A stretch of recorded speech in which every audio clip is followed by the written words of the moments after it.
Bendiciones, queridos hermanos, sean bienvenidos a esta tercera entrega de este precioso tema que estamos meditando, pequeña serie que hemos iniciado sobre la propiciación. Podríamos intitularlo La propiciación, dos puntos. ¿Cómo ve Dios el pecado? ¿O qué es el pecado? Esto es bien interesante también y debemos de saberlo nosotros, tanto como creyentes en Cristo Jesús, para ser agradecidos con el Señor por lo que nos perdonó, por qué nos perdonó, de qué nos perdonó, y también para predicar el Evangelio, como predicadores, para presentar argumentos acerca de nuestra fe. Quiero leer la palabra del Señor. En el versículo 23, Romanos 3:23, ahí nos quedamos. Y dice la palabra del Señor: por cuanto todos pecaron y están destituidos de la gloria de Dios. Cuando dice Pablo, por cuanto todos pecaron, ¿a qué se refiere? Para explicar esto, es necesario hacer contexto con Gálatas capítulo 2, versículo 15 y 16. Nosotros, dice Pablo, ¿quién es? El apóstol Pablo, su comitiva, el apóstol Pedro y su comitiva, mayormente compuesta por judíos. Nosotros, judíos de nacimiento y no pecadores de entre los gentiles, sabiendo que el hombre no es justificado por las obras de la ley, sino por la fe de Jesucristo, nosotros también hemos creído en Jesucristo para ser justificados por la fe de Cristo y no por las obras de la ley, por cuanto por las obras de la ley nadie será justificado. Entonces, cuando el apóstol Pablo dice, por cuanto todos pecaron, se está refiriendo a judíos y a gentiles. El característico de Pablo, ¿se recuerda usted? Al judío primeramente y también al griego. Entonces, los judíos y los gentiles. Pero en una aplicación para nosotros, podría referirse no solamente a judíos y gentiles. Se refiere a personas de toda raza, de todo color, personas de toda religión, hombres y mujeres, todos, dice, están encerrados bajo pecado. Y la consecuencia de ello, dice la palabra del Señor, es que están destituidos de la gloria de Dios. Ya vamos a ver qué significa la gloria, el estar destituido. ¿Qué significa esa palabra, destituido? Pero por el momento me quiero centrar, pecaron. Todos pecaron. ¿Qué es el pecado? ¿Cómo ve Dios el pecado? Eso es lo que yo quiero resolver en esta entrega. Para hablar del pecado, se me hace más fácil, es decir, tendría que hablar de un antónimo de pecado, lo que es contrario al pecado, y en este caso es la santidad. Pero ahí tenemos otro problema, porque la palabra santo o santidad también es desconocida por el ser humano, por nosotros es desconocida. La palabra del Señor nos dice que nosotros fuimos concebidos en pecado. En pecado nos concibió nuestra madre y ahí nos desarrollamos nosotros. Según el apóstol Pablo, aquí en Romanos 5, lo que se nos transfirió por nuestros padres es una naturaleza caída. Y en esa naturaleza caída nos hemos desenvuelto nosotros. Lo único que nos hacía falta era el espacio-tiempo para ejecutar, porque nosotros con esa naturaleza caída, nosotros podemos ser lo malos que nosotros podamos ser. El hombre ha entrado en una corrupción que le abarca sus pensamientos, sus sentimientos, su voluntad, sus acciones. Le abarca todo al hombre. Entonces, el hombre no desconoce esa palabra. Y aunado a eso, religiosamente, se nos han dado algunos conceptos erróneos de lo que es la santidad. Por ejemplo, el concepto erróneo de santo Es una persona que es un ermitaño, es decir, que prefiere vivir solo, que se abstiene de esto, no quiero comer, no quiero vestir de traje, no quiero hacer otras cosas porque denota orgullo. Entonces yo no me quiero contaminar con eso. Hubieron hombres de la antigüedad, tanto del lado católico romano como también del lado protestante. Hubieron algunos puritanos que se fueron a unos extremos, que hubieron algunos que se fueron a vivir a árboles. Se subían a los árboles porque no querían tener contacto alguno con aquí abajo, porque ellos querían estar separados de todo eso, porque no querían pecar. Eso, para ellos eso era santidad. Está el concepto de los monasterios, donde viven encerrados allí, y habían algunos que llevaban en un agujero de la puerta, les iban a dejar su comida, y muchos hasta lo rechazaban ahí, rechazaban eso, porque ellos eran tan santos, no se querían corromper. Nos denota ese orgullo. Existe el concepto religioso también de santo, que esto nos lo ha vendido la religión tradicional, que consiste en que un hombre, una persona tuvo una vida austera aquí en la tierra, y entonces cuando muere, tristemente cuando muere lo reconoce, y entonces alguien presenta una solicitud al Vaticano, a su central, para beatificarlo. Entonces inicia el proceso de beatificación. Cuando ya es beatificado, entonces siguen investigando, y entonces ya el último paso sería la canonización. Ya lo elevan a los altares, ya entonces ya todos los fieles ya le pueden pedir, ya le pueden celebrar un día, ya lo pueden cargar en andas, pueden hacerle peticiones, etc. Aquí en Guatemala hubo uno que lo canonizaron. Al mismo tiempo en México canonizaron al indio Juan Diego, pero es bien tremendo, ¿verdad? Bastante contradictorio, porque algunos mismos fieles de esta religión enviaron peticiones para que no hicieran esa canonización, porque dudaban de la existencia del indio Juan Diego. Había muchas pruebas de que no lo hacía. Pues ese es el concepto erróneo de lo que es santo. Los santos, los que han beatificado, los que han canonizado, los que están en los altares, y ese es un concepto de santo. Pero otra vez, todo esto es debido a que nosotros los seres humanos ignoramos lo que es la palabra santo. Por experiencia propia ignoramos lo que es esta palabra. De hecho, la característica, el atributo de ser santo es un atributo intransferible de Dios. Es decir, que Dios no lo utiliza y no lo comparte con absolutamente nadie. Quiero hacer unas citas bíblicas, por favor, en nombre del Señor Jesucristo, como por ejemplo, primer libro de Samuel, capítulo 2, versículo 2. Son palabras de Ana cuando en agradecimiento le dice al Señor: no hay santo como Jehová. No hay santo como Jehová. Deuteronomio 32:5 dice: la corrupción no es suya, de sus hijos es la mancha, generación torcida y perversa. Cuando dice de sus hijos, se está refiriendo a su pueblo, los de Israel. Puede aplicarse a toda la raza humana también, pero no porque los hombres sean hijos de Dios automáticamente, sino solamente por aquel asunto de que el Señor los hizo. Somos hechura de Dios, hechura suya somos nosotros. Dice, la corrupción no es suya, no es del Señor la corrupción.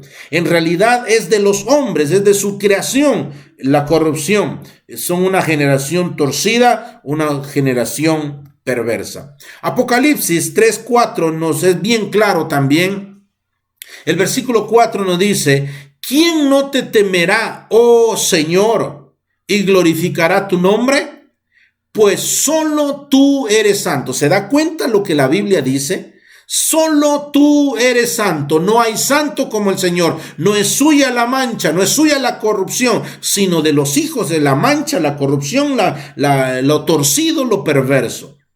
Respecto al Señor Jesucristo, dice 1 Juan 3:5, no hay pecado en él. En el Señor Jesucristo no hay pecado. Bueno, el Padre Celestial es santo, el Señor Jesucristo es santo. ¿Qué decir del Espíritu Santo?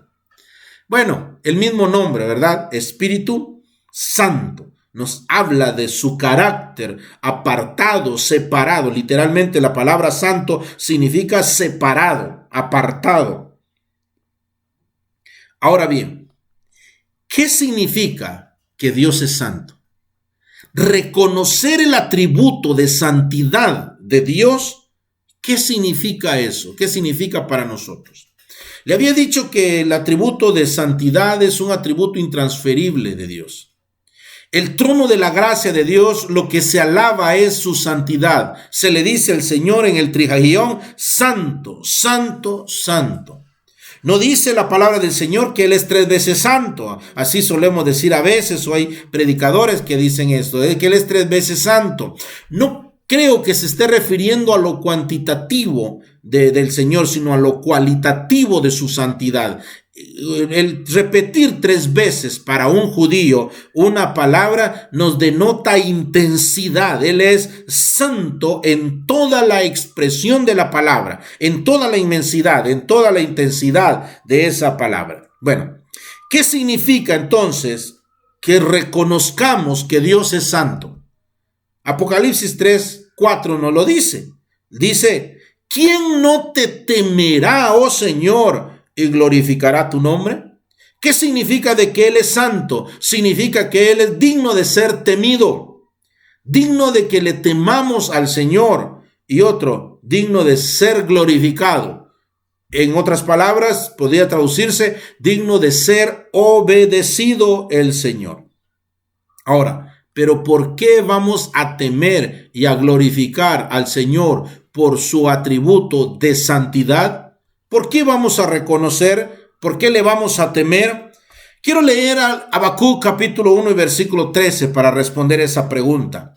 No voy a leer todo el versículo, aunque todo el versículo no es tan grande, pero dice la palabra del Señor. Muy limpio eres de ojos para ver el mal, ni puedes ver el agravio. ¿Se da cuenta lo que dice Habacuc del Señor? Muy limpio eres de ojos, es decir, el conocimiento de Dios. Muy limpio eres tú para ver el mal, ni puedes ver el agravio. Hay otras versiones y son bien interesantes de cómo traducen este versículo, o estas líneas, mejor dicho. La traducción lenguaje actual, por ejemplo, dice, tú no soportas la maldad, ni aceptas el pecado. No soporta y ni acepta el pecado. La Biblia hispanoamericana nos dice, tus ojos son demasiado limpios para contemplar el mal y no puedes soportar el agravio. La palabra de Dios para todos nos dice, tus ojos son demasiado puros como para mirar el mal. Serías incapaz de observar la maldad. La Nueva Traducción Viviente nos dice, pero tú eres puro, y oiga esto, y no soportas la maldad. La Nueva Biblia Viva nos dice, tú eres tan puro, oiga esto, que no toleras a los que hacen maldades, ni te quedas callado ante la injusticia. Acépteme otra versión. Dice, Dios habla hoy, tú eres demasiado puro para consentir el mal, para contemplar con agrado la iniquidad. Dice la nueva Biblia Viva, que ya le leí, pero se la quiero volver a leer, tú eres tan puro que no toleras a los que hacen maldad, dice, ni te quedas callado ante la injusticia. ¿Por qué le vamos a temer y a glorificarlo entonces? Porque Él no va a pasar por alto ningún pecado. Estamos de acuerdo, ya lo hemos señalado en otros videos, estamos de acuerdo que todo pecado merece un castigo. Toda acción que violente la ley del Señor merece que le caiga todo el peso de la ley. Entonces, la misma naturaleza de Dios le hace repeler y reaccionar ante el pecado. De verdad, la misma naturaleza de Dios, que Él es santo, y es tan santo que no puedes tolerar, no puedes soportar, no puedes ver el agravio. Cuando Habacuc nos dice, muy limpio eres de ojos para ver el mal, no significa que el Señor es tan santo, que están adulterando, están fornicando, están en el homosexualismo, están en lesbianismo, están abortando, están asesinando, están en corrupción en los gobiernos, pastores, líderes, predicadores, haciéndose ricos por su evangelio. No significa que Él es un ente hasta allá, sentado en el trono de su gracia. No significa eso. Como Él es santo, prefiero no ver, en otras palabras, prefiero no ver. No significa eso. Lo que significa es que el Señor es muy limpio de ojos para ver impávidamente, para observar sin reaccionar. En otras palabras, debido al pecado, debido a la maldad. Dice que Él no puede tolerar. Ya que mencioné esta palabra, tolerar, acépteme un ejemplo. Las personas, dice, escuchó usted a algunos que dicen, es que yo no tolero la lactosa. ¿Ya oyó usted eso? No tolero la lactosa. A lo que se refiere es que son personas que en su mismo organismo no puede procesar algún componente de la lactosa. La lactosa básicamente está en la leche o de su derivado. Entonces, cuando comen leche o alguno de sus derivados, y entonces su mismo organismo no puede procesarlo, y entonces por su misma naturaleza tiene que reaccionar. Hay una forma visible de ver eso, y es a través de que se ponen rojo, le salen sarpullidos, le empieza una picazón o se hinchan, yo qué sé, pasan muchas cosas de eso. Entonces nosotros decimos, esa persona no tolera la lactosa, consume un poquito nada más. El pecado, por más pequeño que sea, va a ser castigado en la presencia del Señor y merece que le caiga todo el peso de la ley. Sea grande, sea pequeño, merece todo el peso de la ley. Eso significa la santidad de Dios.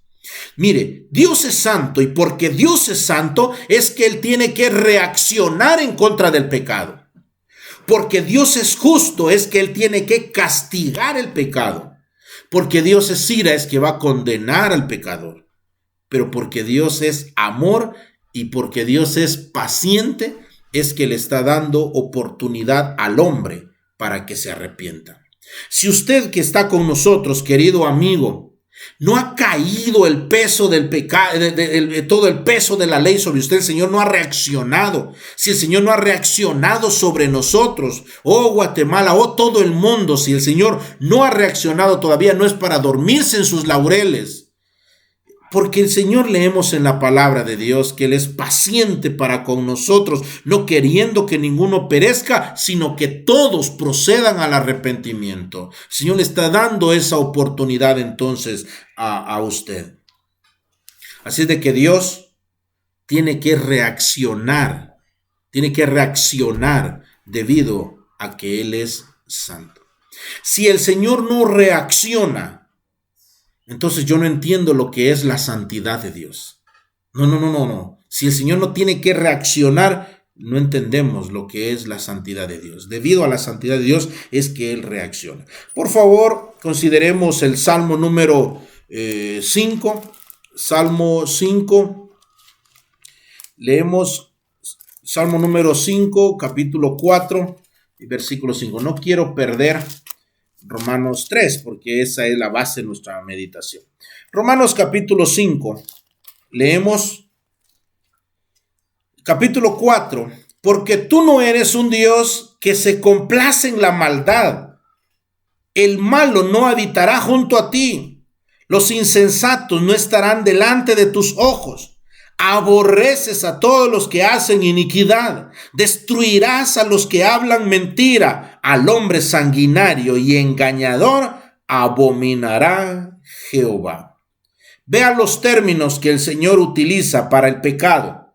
Dice la palabra del Señor, el Señor no tolera el mal. Y los términos que usa para pecador es malo, maldad, insensatos, hacer iniquidad, hablar mentira, hombres sanguinarios y también engañadores.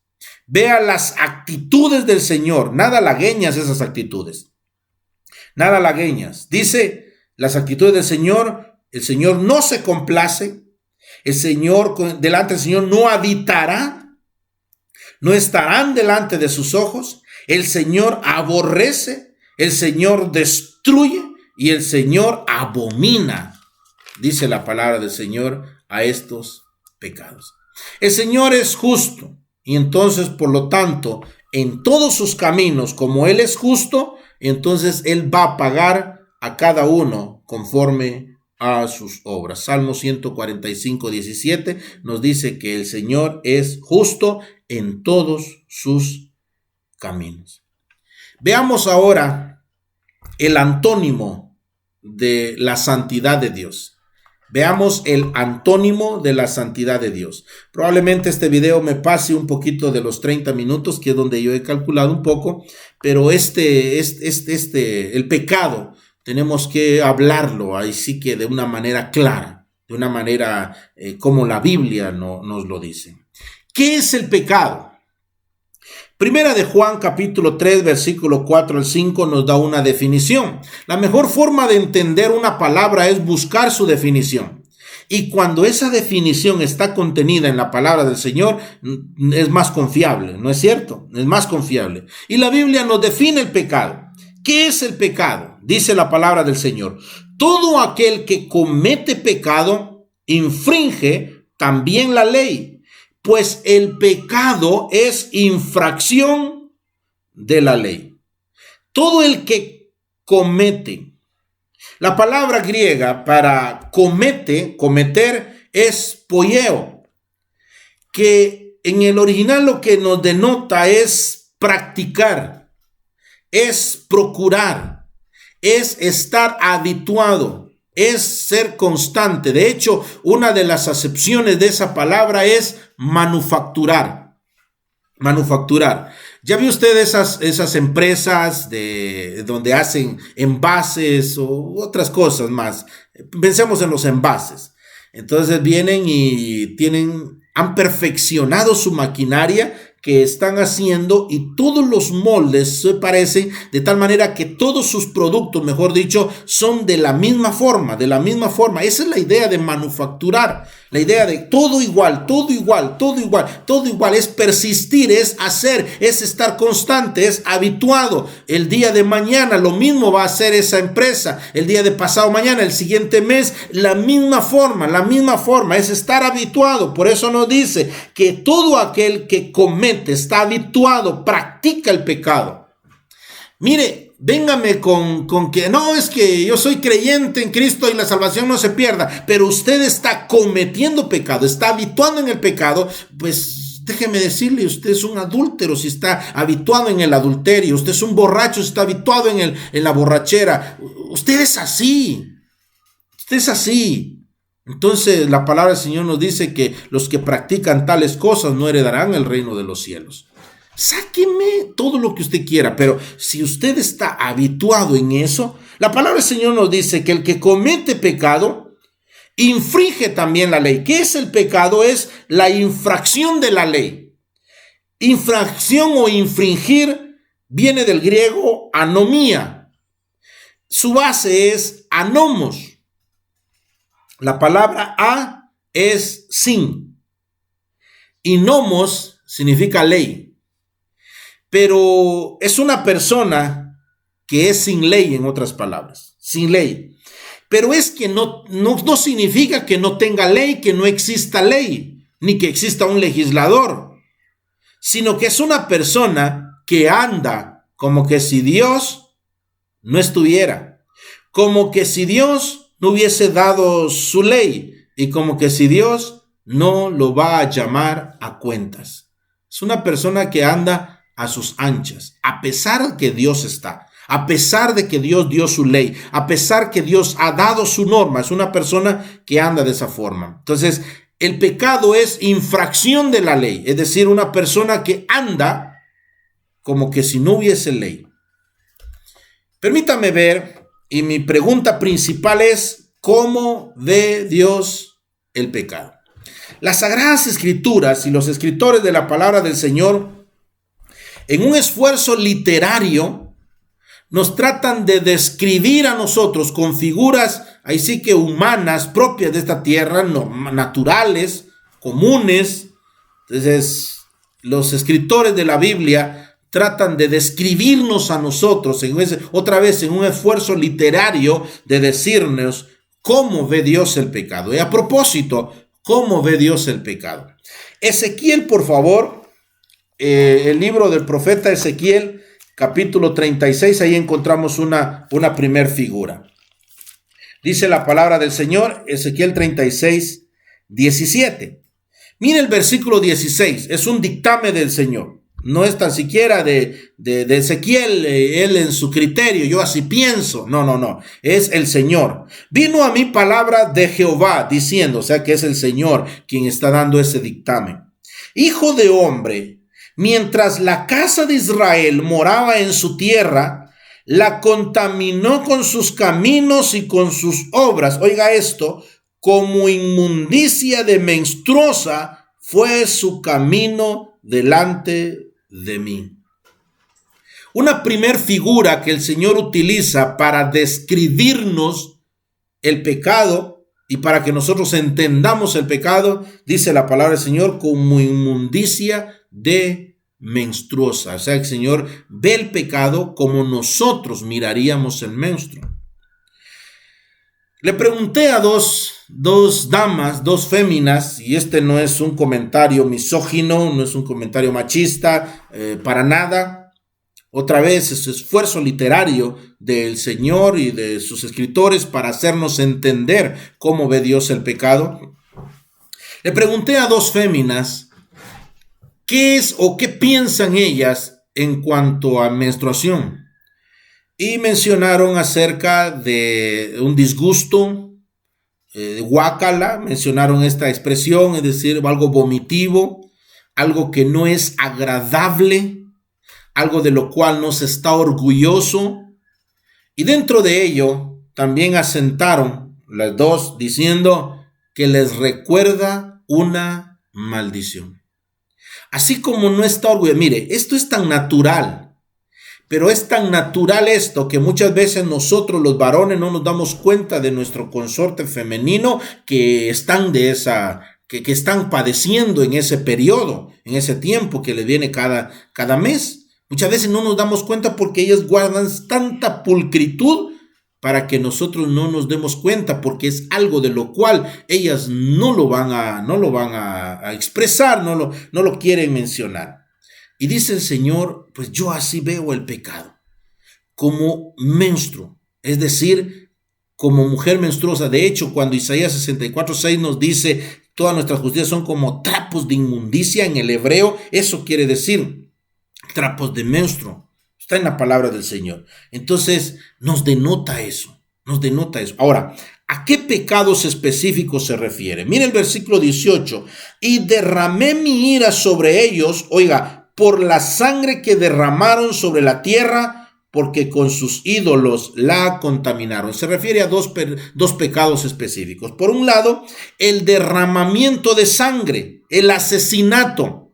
¿Qué es el asesinato sino el aborrecimiento al hermano? Aborrecimiento al prójimo, no amar al prójimo. El asesinato en todas sus formas. El Señor Jesucristo dice que aquel que pensó en darle muerte, es decir, aquel que aborrece a su hermano, pues es un homicida, y sabemos que ningún homicida tiene vida permanente en él, dijo el apóstol Juan. Entonces, se refiere a eso, al asesinato en todas sus formas. Asesinato, abortos, homicidios, pero también aborrecimiento al prójimo. Y el otro pecado, porque con sus ídolos la contaminaron. Se refiere a la idolatría. ¿Qué es la idolatría? La idolatría no es más que aborrecimiento a Dios. Es no amar a Dios. Entonces, básicamente es no amar. ¿Se recuerda usted la división que hizo el Señor, o el resumen que hizo el Señor? Señor, ¿cómo se resume en la ley? Pues el primer gran mandamiento, amarás al Señor tu Dios con todo. Idolatría. El segundo mandamiento es similar a este: amarás a tu prójimo como a ti mismo. Derramamiento de sangre. Allí está contenida toda la ley. O sea que estas personas habían violentado toda la ley del Señor. ¿Con qué? Con sus caminos. Cuando habla de caminos, se refiere a sus conductas, a su forma de proceder, a cómo ellos andan delante del Señor. Y dice la palabra del Señor que ellos son su idolatría y su falta de amor, sus homicidios, el Señor las ve como de mujer menstruosa. Rápidamente, primer libro de los Reyes, por favor. Primer libro de los Reyes, capítulo número 14. Estamos viendo esa pregunta: ¿cómo ve Dios el pecado? Primer libro de los Reyes, capítulo 14, dice la palabra. Versículo 10.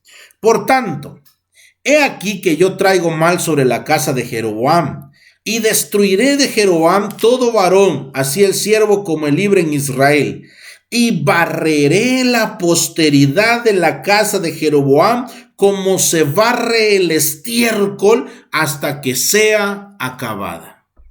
¿Cómo ve Dios el pecado? Lo ve también en esta otra figura, como estiércol. No leí el contexto, pero se refiere a Jeroboam. Jeroboam es uno de los reyes más perversos, idólatras que ha tenido el pueblo de Israel, que llevó al mismo pueblo de Israel a la idolatría y a la apostasía en contra del Señor. Y dice el Señor: yo lo barreré como se barre el estiércol. ¿Cómo ve Dios el pecado? ¿Cómo ve Dios su pecado? Como estiércol. ¿Se enorgullece usted por el estiércol? ¿Se queda satisfecho usted por el estiércol? En la sala de su casa, la nena al nene no le dieron tiempo de avisar y entonces defecó allí en la sala. Van a llegar visitas y usted como que sin nada. Pase, venga. ¿Qué nos denota el estiércol? Algo que es vomitivo. Algo con lo cual no podríamos vivir o convivir allí. Tendríamos que llegar, limpiar el trapeador, echar desinfectante y aromatizante, porque es insoportable estar en un lugar así. Isaías 28:8, tenemos una imagen muy descriptiva también en este respecto del estiércol. Dice: porque toda mesa está llena de vómito y suciedad hasta no haber lugar limpio. Nos describe una mesa que está llena de vómito. Entonces el Señor ve el pecado como vómito, pero también dice y suciedad. La palabra suciedad se refiere a excremento. La palabra hebrea es zoa, y que es excremento. Es una polución, lo que sale del cuerpo. Se refiere a eso, excremento. ¿Cómo ve Dios el pecado? Como menstruación, pero también como estiércol. En Mateo, el Evangelio según Mateo, capítulo 23, ahí tenemos otra figura bastante vívida que el Señor hace o nos describe el pecado. Capítulo 23, versículo 27, dice: ay de vosotros, escribas y fariseos hipócritas, porque sois semejantes a sepulcros blanqueados, que por fuera la verdad se muestran hermosos, mas por dentro están llenos de huesos de muertos y de toda inmundicia. El versículo 28 nos habla de hipocresía y de iniquidad, es decir, violar la ley del Señor. En aquel tiempo, los judíos pintaban los sepulcros de color blanco. Por aquella consideración, se recuerda a usted de que no tenían que tener contacto con los muertos, porque si no ellos eran inmundos. Y esto lo hacían en las fiestas solemnes, como la Pascua, el día del Yom Kippur, cualquier fiesta solemne que ellos tenían. Entonces ellos pintaban para que los judíos no pasaran por allí y se contaminaran. Ellos se podían contaminar con el cuerpo, Pero el Señor Jesucristo aquí les está diciendo, ¿a quiénes? A los escribas y los fariseos. ¿Quiénes eran los escribas y los fariseos? Los escribas eran los estudiosos de la ley, de la Torá. Ellos la conocían, ellos eran maestros de la ley, ellos instruían al pueblo. O sea que ellos tenían una Biblia. Ellos tenían discípulos, ellos tenían personas a quienes instruían, ellos tenían ese conocimiento. ¿Quiénes eran los fariseos? Los fariseos eran personas que buscaban una santidad, y sí que a tal punto de ser santidad propia o justicias propias. Ellos oraban consigo mismo, leemos en la palabra del Señor. Entonces, a ellos el Señor le dice, ustedes están llenos. No dice, ustedes se van a contagiar, porque otros se contagiaban, pero por otras cosas. No, a ellos les está diciendo, ustedes son. Ustedes son. Ahora, ¿qué es lo que hay dentro de los sepulcros? ¿Qué es lo que hay dentro de los sepulcros? Dice la palabra del Señor, están llenos de huesos de muertos y de toda inmundicia. ¿Cómo ve Dios el pecado? Como un cuerpo putrefacto. He puesto este ejemplo, yo sé que no exagero, bien descriptivo. Es como que usted fuera pasando allí y usted cae, se paró allí en eso y no lo soportó y cayó, se desplomó todo y llegó y ahí estaba el cuerpo engusanado. Ya estaba a punto y usted cayó ahí con sus ginas descalzo y todos los gusanos entre sus dedos. Nadie en su sano juicio se queda ahí tranquilo. Mire, seamos sinceros, así sea el cuerpo de su papá, y no quiero herir susceptibilidades, así sea del ser más querido, pero al tercer día apesta. Y al tercer día, por sanidad, a las 24 horas se tiene que ir a enterrar, a no ser que los prepare, pero no tiene que pasar mucho tiempo para ir. Máxime en esta época, de una vez los están enterrando los que están infectados, etc. Así sea el ser más querido, pero el Señor lo ve, el pecado, como un cuerpo putrefacto, un cuerpo en estado de descomposición. Hay otra figura. Entonces el Señor mira el pecado, el Señor lo mira como menstruo, el Señor lo mira como estiércol. También ya vimos en Isaías 28:8 como un vómito, algo que vomitivo, que no es agradable, que no lo deseamos allí cerca, no podemos habitar allí. El Señor lo mira como un cuerpo putrefacto. En Filipenses capítulo 3, versículo 8. Mire lo que dice el apóstol Pablo. Filipenses capítulo 3. Leemos. Versículo 7. Pero cuántas cosas eran para mi ganancia, las he estimado como pérdida por amor de Cristo. El versículo 8 también dice que aún estimo todas las cosas como pérdida por la excelencia del Señor Jesucristo.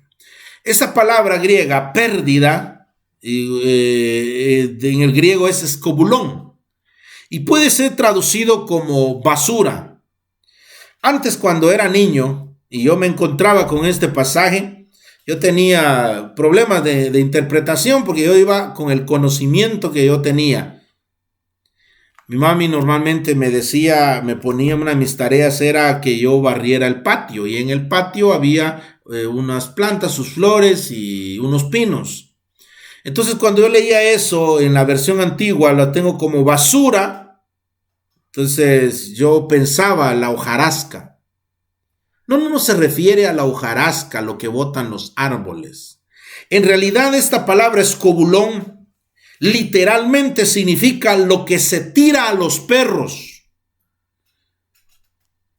Lo que se tira a los perros. Y nos denotan al menos dos cosas. Por un lado, lo que se desecha del cuerpo, excremento, por eso hay unas versiones que traducen, lo tengo como estiércol. Hay unas versiones antiguas, estiércol, otras como basura y otras como pérdida. Entonces, lo que se desecha del cuerpo, y nos denota también todas las sobras de una fiesta, todo lo que se tira de una mesa. He puesto también este ejemplo y es bastante descriptivo. En una fiesta, imagínese usted una fiesta, están las personas en el desayuno, se juntó, ya ve usted que no todos se terminan, no todos comen de la misma forma y no todos se terminan lo que les sirvieron. Y entonces en el desayuno se juntan, ahí va frijol, ahí va arroz, pedazos de tamal y uno que otro niño botó el café allí adentro y todo va al mismo lugar para limpiar y lavar esos platos porque van a servir del almuerzo. Luego en el almuerzo sirven también y la misma forma. Y las personas, las señoras fueron allí guardando allí ese desperdicio. Y luego en la cena de la misma forma. Imagínense usted en unas reuniones especiales, no hay ni una hermana que diga, bueno, ya tenemos para el desayuno de mañana, el recalentado. ¿Y cuál es? Esto, lo que sobró del desayuno. No, eso ya no. Eso es para los perros, para los cerdos. En mi pueblo le llaman el aguachiva. Es para los cerdos eso. Así ve Dios el pecado. Así ve Dios. Ahora, ¿por qué? ¿O qué queremos decir nosotros con esto? De sacar estas figuras que la Biblia nos dice. Es para decirle a usted, al amigo que está con nosotros, que si pretende que Dios lo acepte en su cielo, lo acepte otra vez en su gloria, lo acepte en su presencia, pero sin ser perdonado, sin ser limpiado, sin ser justificado. Si usted pretende eso, usted está pretendiendo que Dios haga algo que usted no es capaz de hacer. Porque usted no es capaz de convivir y de tener en su mesa trapos menstruales.